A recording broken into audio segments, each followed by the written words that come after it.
Hey there. On the podcast today, I'm going to share a little bit more about my story, all the fun I had in my 20s. Is this the same for you? It seems to me like if I were to give each of my decades thus far a theme, my 20s were about adventures and trying out new things and leaping off of cliffs. My 30s have been more about being settled, finding out a deeper sense of self, and really looking inside more than I did in my 20s.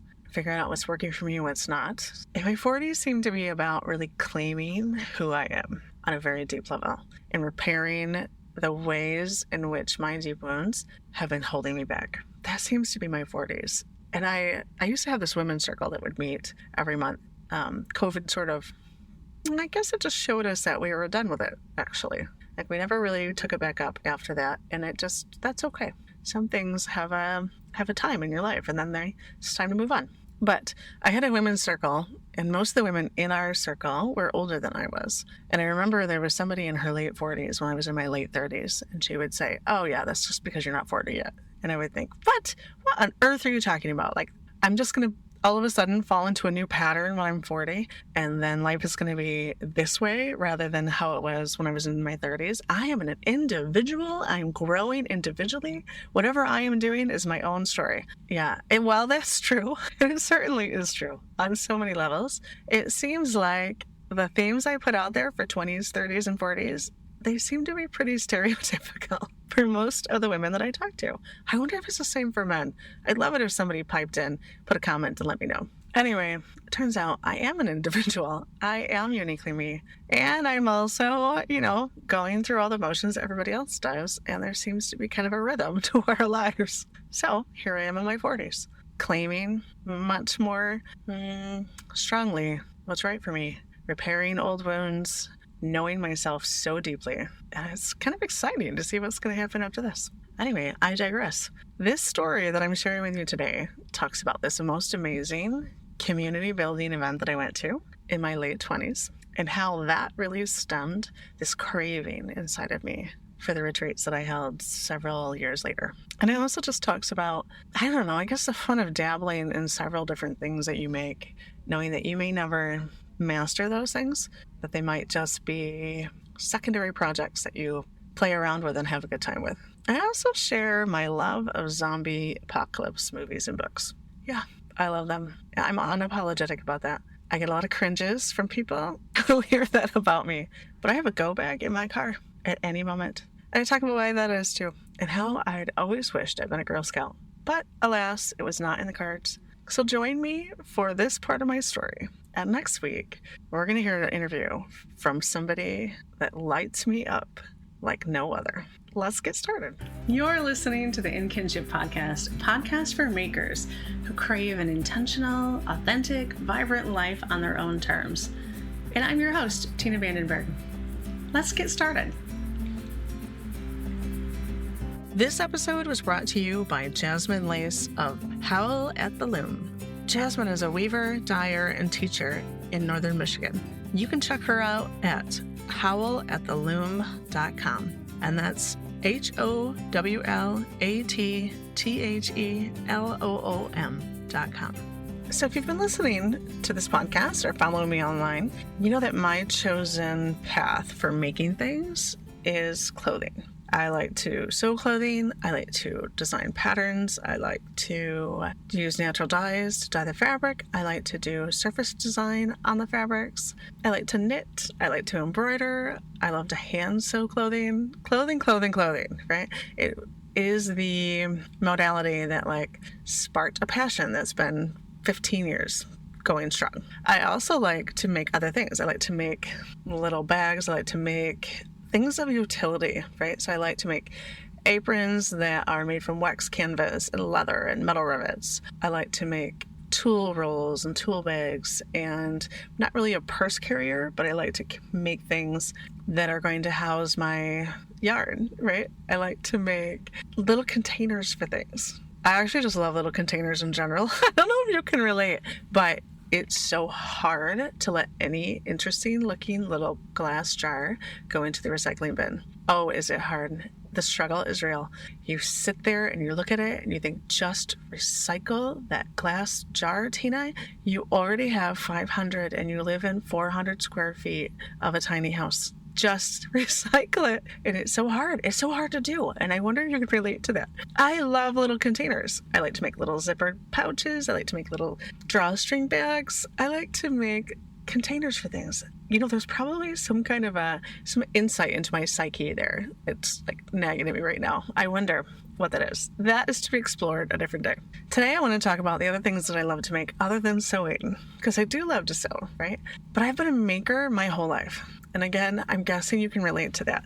Often, even though textiles and clothing in general, garments, are where my making really shines and where my passion is held true for years and years and years, I also love to build things. I like to build things out of wood. I worked as a carpenter in my 20s. I like to build furniture. And I'm going to tell you right now, I have been a little too impatient in my life thus far to make anything super fine.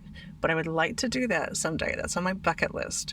I also love to forage and gather both medicinal herbs and edibles. And those things are new passions for me. And they're passions that are sort of secondary passions. You know what I mean? Like, if I have a couple of hours in front of me, I'm probably going to sew something.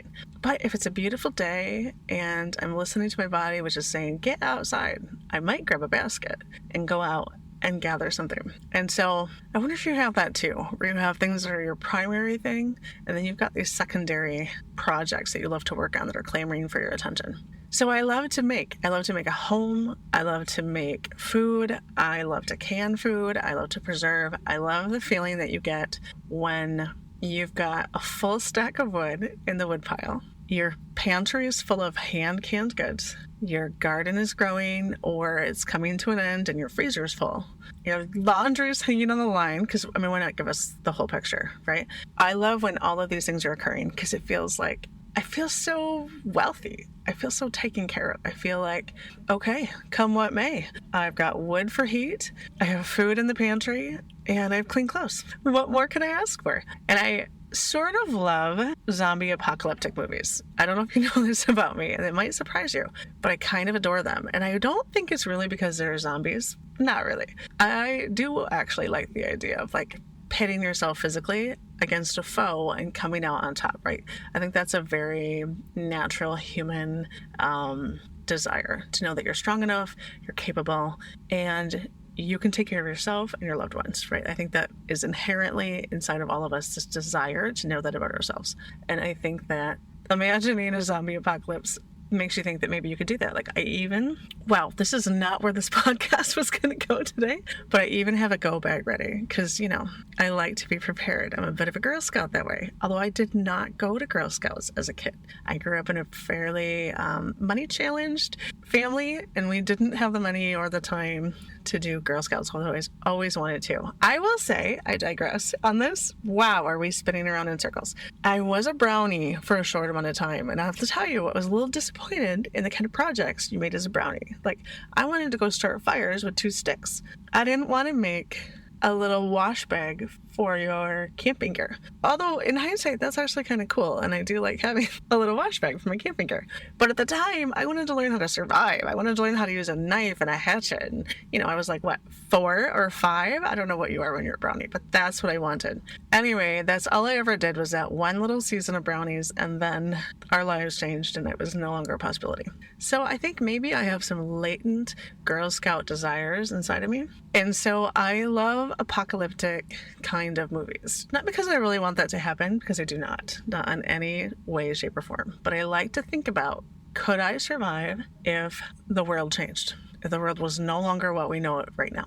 And it's also one of the reasons that I love to backpack. I remember the first time I ever backpacked, I was in Alaska. I was 21 years old. I had moved from Michigan to Alaska. It was my first trip really ever. I moved there for 3 years. And I remember backpacking and thinking, wow, I can live off everything that I'm carrying on my back right now. I remember that feeling of empowerment, that feeling of, yeah, I've got this. And I think that finding that feeling in whatever you're doing, because I also get that same feeling when I sew clothing, and I get that same feeling when I can really good food. That sense of, I'm capable, I can take care of myself and my loved ones. Could I really live out in the woods forever using my backpack? Maybe not. I don't know. I'm not discrediting that. Would it be difficult? And is that an unknown? Yeah, it's an unknown. I'd have to figure out how to snare animals and figure out my little hand fishing. I have a little hobo fishing pole. Oh my God, it's so cute. I'm going to put it in the show notes so you can see. It's in my grow bag. Anyway, that feeling of empowerment that comes from, I just did this thing, is exactly why I make. It's why I built a deck or built the steps onto my house. It's why I bought a little house on wheels and renovated it with the help of some friends. It's why I worked as a carpenter. It's why I sew clothing. It's why I look at something and think, I bet you I can make that. It's not because everything I make is better than what I can buy, because it's certainly not the case. Usually. Sometimes it is, but not always. There are definitely artisans and crafts that are doing something with more mastery than I am. Probably not sewing clothing, because that is an area where I have found mastery. But definitely in furniture making, as an example, my skills are pretty rudimentary, but I can make some things like a workbench or a deck or a beehive. And if I put my mind to it, I'm positive I could make fine furniture. I just have to put the time and energy into it, right? And there's only so much time and energy in this world. So I bet you can relate. And it's that sense of empowerment that leads me to be a teacher as well. I want my students to go from thinking, I don't know that I can do this, or I don't know how to do this. And some of them come to a class with me and they are like, I am not capable of doing this. There's no way I'm going to get there. And we work through that time together. And I love that sense of lightness that they leave with, that sense of power, that sense of pride. And they're like, I just did this thing that I didn't think I could do. Or maybe they thought they could do it, but like they're just excited that they did. They're excited that they proved themselves right. That's why I teach completely. A quick word from our sponsor. A special thanks to our sponsor, Jasmine Lace, with Howl at the Loom. Jasmine has been weaving in northern Michigan for over 10 years, prioritizing primarily locally grown and processed fibers or upcycled materials. She has a passion for spreading her love of textiles. You can head to her website to check out the classes that she's teaching in the area. Her home on the web is howlattheloom.com. And now, back to our show. It brings me so much joy to watch somebody else light up that way, because it's a feeling that I get as well. And back to those zombie apocalyptic movies, what I really want in those movies is for everyone to come together in the end, defeat the foe, and build a cute little community where maybe there's a, square dance on Saturdays, and everyone's canning together, and everyone's got a quilting bee, and they're doing a barn raising, all the things that feel idyllic and community-based and really beautiful. Yeah, that's what I really want. And I'm so disappointed that The Walking Dead has not gotten to that point yet. I mean, for crying out loud, eventually they have to defeat these zombies. I'm ready for them to settle in and figure out who's going to be what kind of an artisan of what kind of thing. That's what I'm wanting, for crying out loud. Is that too much to ask for? All right, so I have my go bag, and in my go bag is, because now I'm an adult, I get to do whatever kind of Girl Scout thing I want to do. So inside of my grow bag, there's flint and steel, which I've practiced many times. I can now light a fire using flint and steel. There's water filters. There's a big old intimidating knife for, cutting roots or mushrooms or foraging in some kind. There's my hobo fishing pole, which I'm excited to show you. It's so beautiful. And I've caught 2 perch on it, I'll have you know. And everybody on the lake also knew, because I was elated that this little fishing pole that everyone scoffs at, because it's, 8 inches long, caught a couple of keeper perch that I ate with gusto once they were cooked. So it has all of those things. It's got a little rocket type stove that is fed with wood. It's got a little pot. It has all the little containers, as you might imagine, that I love. And it gives me that sense that if I had to, I could grab my boy, I could grab my go bag, and we could survive. Is that true? I don't know, but we're going to give it one heck of a try if that ever were to come to pass. And hopefully it doesn't, but I like knowing that I'm ready and capable. All right, I digress. So that picture I painted of the zombie apocalypse where all the zombies are defeated and now everyone is living in this harmonious, beautiful farm, obviously, and they're raising barns and they're sewing quilts together and they're in community and they're canning together and there's a lot of together, right? Well, together is what I crave as well. Not only am I a maker, but I'm somebody who wants to be in community with other like-minded people. That doesn't mean we have to agree on everything, because really, there's something really interesting and infuriating about being with somebody who's got a different mindset than you. but it's where we grow, right? Is having conversations that might boil our blood just a little bit. Maybe not boil, maybe just steam it. Maybe boiling is a little much. But if we can sit in that space and have those kind of conversations, I think that we expand as people, and that maybe we begin to understand somebody else's viewpoint a little bit better. Because honestly, we're not that different. We all want love. We all want safety. We all want security. We all want mastery over what we're doing. We all want to feel capable. Everyone. And so if we can come together and we can have conversation, I think we're that much closer to that happening. So I mentioned that in my 20s, I was a carpenter. After I was a carpenter, I opened a bookstore, which was a fabulous experience. Like one of the best gut instinct decisions I'd ever made. Although I'm going to tell you too, moving to Alaska was also a gut instinct, and it was fantastic. The only thing that brought me back from Alaska really was the fact that I was a brand new aunt and I missed my family deeply. And so I came back. And after I had the bookstore in 2007, when we were in our recession, I had to close it. And when I closed it, I was feeling very listless and very sad because I had been doing work that totally lit me up. I've been doing work that, while not paying a whole lot, made me excited for every single day that I went to work. And in that transition time before I found the next work that I found, which, by the way, took a couple of years for me to find something I adored again. It took working this job and working that job and meandering my way until I found something I adored. But before then, before I picked up that next job, a friend of mine who I met at the bookstore was having a wooden tapered wall yurt built on their property. They were bringing in an expert from the East Coast, William Copperthwaite. He has since passed on, but at the time I believe he was in his 80s. And they had asked me if I wanted to participate. It was a 2-week-long build. Everyone was coming and they were donating their time. We could stay there on their farm. They were going to provide us delicious, and I mean so delicious, food. And we were going to work collectively to build this tapered wall wooden yurt. If you're not familiar with Bill Copperthwaite, I suggest reading his book, A Handmade Life. He's got a lot of really beautiful insight on adding meaning to your life, kind of what we're doing here. So at that yurt build, where I stayed for 2 weeks and made new friends and had the most wonderful time, we built a yurt using primarily hand tools. Not completely. There were some power tools involved, but for the most part, Bill really advocated for using hand tools because it gave you the opportunity to do meaningful work, and you could slow the whole process down. So it allowed more people to be involved, right? Power tools need a little bit more of a learning curve sometimes than simple hand tools do.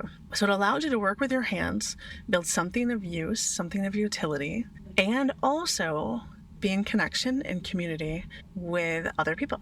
So I can remember distinctly the day that we did the cedar shake roof. All of the cedar shakes had to be hand shaped to fit around this round structure. And so we worked in teams, and there were maybe 4 or 5 teams on the roof that day. And each of us were in our little station, and we had just the right tools, and we had just the right storage spots. And each person was shaping their cedar shakes, and then the next person in your team was attaching them to the roof. And all around that whole roof was banter and laughter and deep conversation. And I thought, I'm missing this in my life, and I want more of it. And when I had the bookstore, I had moments of it, right? Because I had artist gatherings. It was also an art gallery and bookstore. So I had art gallery, I had author readings, I had book club meetings, I had all sorts of reasons to celebrate and to bring people together. But that was just on occasion, and this was 2 full weeks of it. And I thought, I want more of that in my life. And I spent the next 5 or 6 years craving that community, that connection that I had found by working together with our hands on that yurt. And by the way, if you want to see a picture of that yurt we built, I'll put that in the show notes too. It's stunning.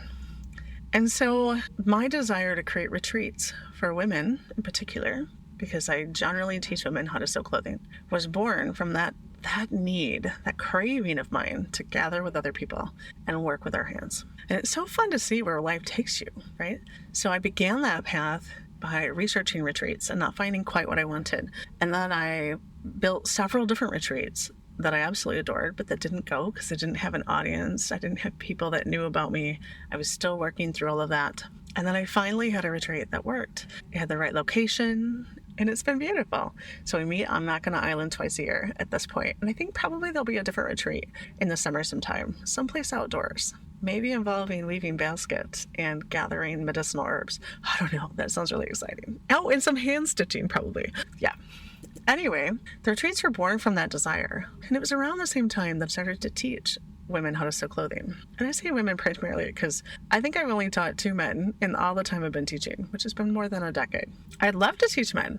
In fact, if you're listening to this before this happens, in the fall of 2023, I'm going to be teaching at the Michigan Folk School in Ann Arbor. And we're going to make a wool vest and a wax canvas work apron. And that's completely unisex. So if you have an interest in learning, come on over and join me.